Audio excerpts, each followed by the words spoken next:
গ্যাসের সরবরাহ বাড়লেও সপ্তাহের প্রথম কার্যদিবসে গাড়ির চাপ বাড়ায় রাজধানীর সিএনজি ফিলিং স্টেশনগুলোতে দেখা দিয়েছে হালকা জটলা। চালকদের অভিযোগ, গ্যাসের সরবরাহ আগের তুলনায় কিছুটা বাড়লেও এখনো কাঙ্ক্ষিত চাপ পাওয়া যাচ্ছে না। ফলে গ্যাস নিতে স্টেশনগুলোতে দীর্ঘ সময় অপেক্ষা করতে হচ্ছে তাদের। স্টেশন কর্তৃপক্ষ বলছে, চাপ কম থাকায় স্বাভাবিক সময়ের তুলনায় প্রতিটি গাড়িতে গ্যাস দিতে বেশি সময় লাগছে। বিশেষ করে সপ্তাহের প্রথম কার্যদিবসে সড়কে যানবাহন বেড়ে যাওয়ায় স্টেশনগুলোতে তৈরি হচ্ছে জটলা।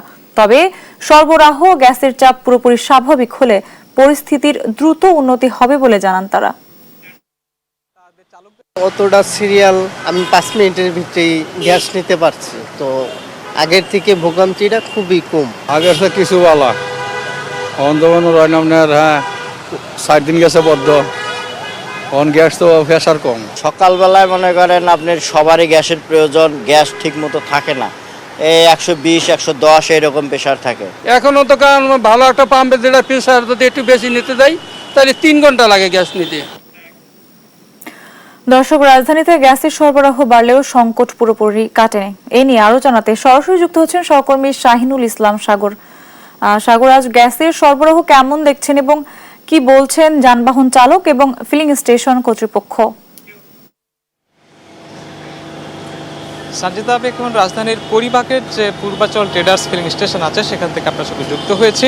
আপনার প্রথম প্রশ্নটি ছিল গ্যাসের সরবরাহ ব্যবস্থা। গ্যাসের সরবরাহ ব্যবস্থা আগের থেকে উন্নতি হয়েছে, তবে বর্তমানে যে উন্নতি হয়েছে সেটিকে একেবারে সন্তোষজনক বলার মতন পরিস্থিতিতে এখনো আসে নাই। আমরা সকাল থেকে বিভিন্ন ফিলিং স্টেশনে ঘুরেছি। সিএনজি চালিত ফিলিং স্টেশনগুলোর যারা দায়িত্বরত ছিলেন তাদের একটি অভিযোগ, সে অভিযোগটি হচ্ছে গ্যাস তারা পেয়েছেন ঠিক আছে, তবে গ্যাসের যে চাপ থাকে সেই চাপটি বিভিন্ন সময়ে উঠানামা করছে। অর্থাৎ স্বাভাবিক সময়ে যেটিকে চাপ বলা হচ্ছিল 250 যে এককটি ছিল সেটি বর্তমানে সেটি নেমে এসেছে 150 থেকে 170-এর ঘরে। আমি এখন যে ফিলিং স্টেশনটিতে রয়েছি সেখানে বর্তমানে গ্যাসের যে চাপ দেওয়া হচ্ছে সেখানে এখন বিরাজমান করছে 170। অর্থাৎ এখানে স্বাভাবিক সময়ে যখন যে পরিস্থিতিটাকে একেবারে স্বাভাবিক বলা হতো সেখানে এই সময়ে থাকতো সেই গ্যাসের চাপ 250। সুতরাং প্রায় 100-র ব্যবধানে কম চাপে তারা গ্যাস দিতে হচ্ছে। এতে যেটি ভোগান্তি পোহাতে হচ্ছে যে গাড়িতে গ্যাস দিতে অতিরিক্ত সময় লাগছে, ফলে যানবাহনের যে দীর্ঘ সারি সেটি একটু বাড়ছে বেলা গড়ার সঙ্গে সঙ্গে। আমরা এটাও দেখেছি যে বিভিন্ন ফিলিং স্টেশনে যখন একই সময়ে সবগুলো মেশিন যখন স্টার্ট দেওয়া হয়, অর্থাৎ একই সঙ্গে যখন গ্যাস সরবরাহ দেওয়া হয়, তখন গ্যাসের চাপটা আরও কমে যায়। এর ফলে সেটি হয় যে গ্যাস দিতে আরও সময় লাগে এবং সেই গ্যাসের যেটি একক সেটি 100-র নিচে নেমে আসে। তো এতে হয় কি যে তাদের বারবার ভোগান্তি বাড়ে। চালকদের দৃষ্টিকোণ থেকে আমরা দেখেছি চালকরা বারবার বলছেন যে তারা দিনের একটি বেশি সময় যখন গ্যাস দিতে ফিলিং স্টেশনগুলোতে সময় দিতে হয় সেখানে তাদের ভাড়া মারার যে ট্রিপের সংখ্যার যে বিষয়টা সেটি কমে আসে। এতে হয় কি তাদের দৈনন্দিন যে আয় সেটি কমে আসে এবং তাদের উপরে একটা বিরূপ প্রভাব পড়ে। আমরা যতটুকু জানতে পেরেছি কর্তৃপক্ষ জানিয়েছেন যে আগামী 14 আগস্টের পর থেকে গ্যাসের পরিস্থিতি স্বাভাবিক হবে বলে এমনটা আমরা জানতে পেরেছি।